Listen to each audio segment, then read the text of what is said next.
she has a good cousin for you. Yeah, exactly. Yeah, I got your date. I got my eye on one. The one who plays her cousin in the movie. Yeah, Oh. yeah, the real cousin Nikki. She's hot.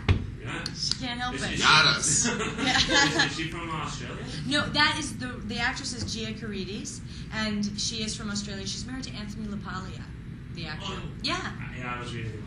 Yeah, and my real cousin Nikki is Nikki Demokopoulos, and she lives in Chicago, and she just can't help it. You She's had hot. to learn dancing language. I did have to learn the Greek dance. Yeah, we practiced in the parking lot wherever Did we you? were on location. We Yeah. would just go and do Kalamatiano around the parking lot, and you learned it really well. It was tough though. I got to tell you, when it came time to film it, we were all trying to do it well. I think maybe that's why they shot us off from the waist up, too. At the end, because everybody was a little out of sync. Yeah, I kept getting hit with Lainey's breasts. Every once in a while, I turn around. Ooh. Yeah, but it's who taught us? Your relative taught My us. sister choreographed. No, the guy, the fella. Oh, that other guy came back. That's right, Kostas Petsis. He's a friend of my sister's. Oh, okay.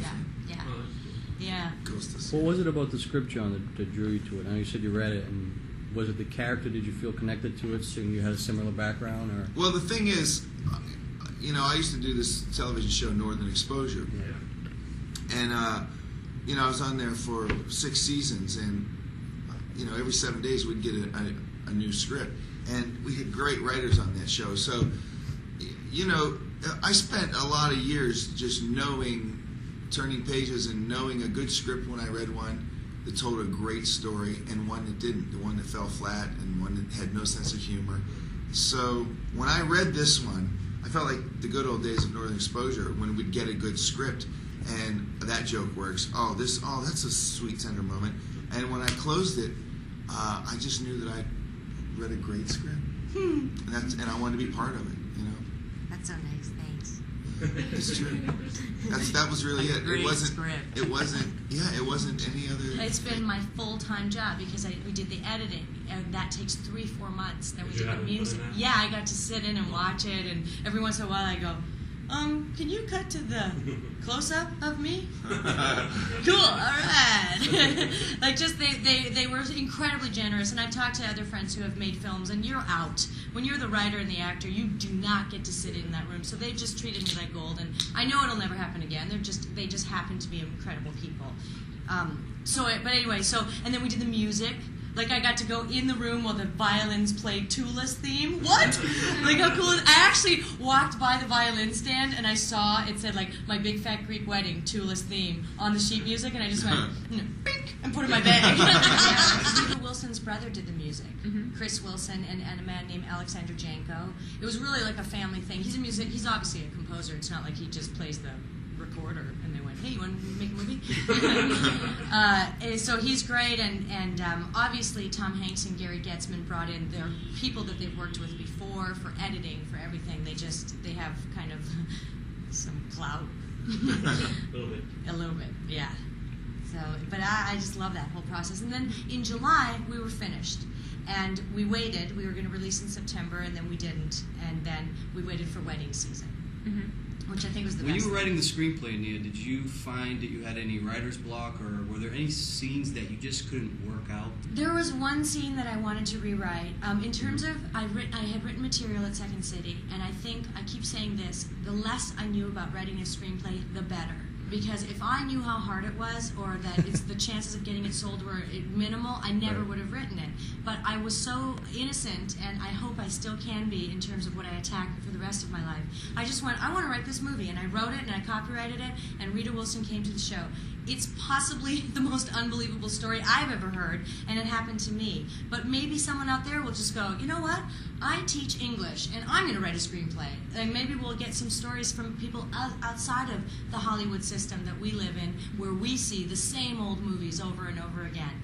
Like, I'm not saying that my script is brilliant or even good. I don't know if it is. Audiences respond to it perhaps because it's different. The one scene I wanted to change is when we were rehearsing a moment, we felt like a real connection, and we really liked where those characters were going.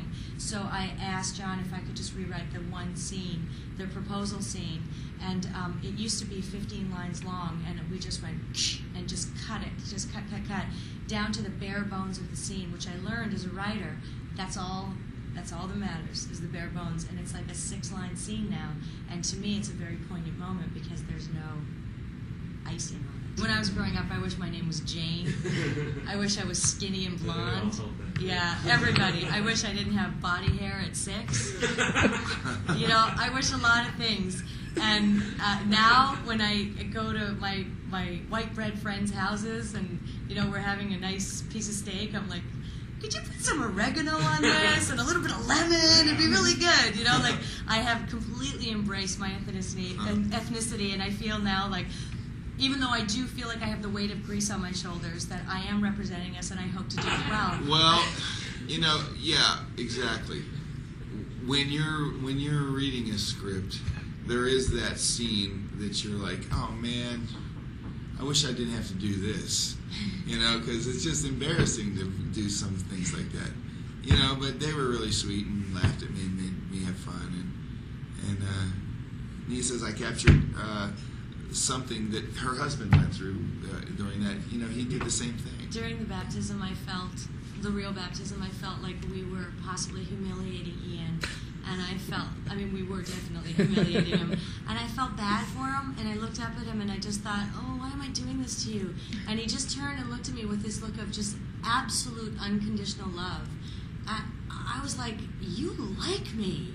Like, that's incredible that you're doing this. And John turned in the same moment when we were doing the baptism and just looked, like, with such innocence in his eyes and just, like, this is okay. Like, was the look on his face. And I just thought, man, it's just, he's the right guy to play the part. No. Yes. Oh, you are? No.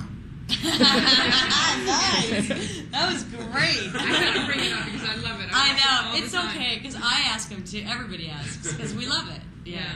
Everybody I know is like, Ask Yeah. him. And he's coming back. All day long. I know. They're going to have to wait for a while because, you know, it's, even if I was, it would be a while. But I know where they can see me soon. They can see him at a movie theater. Amen.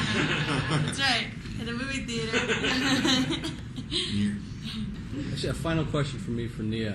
Do you have any advice for any young Greek American filmmakers that are trying to make it into the business? Oh, yeah. Just tell our stories. We got lots. Okay. Any future projects?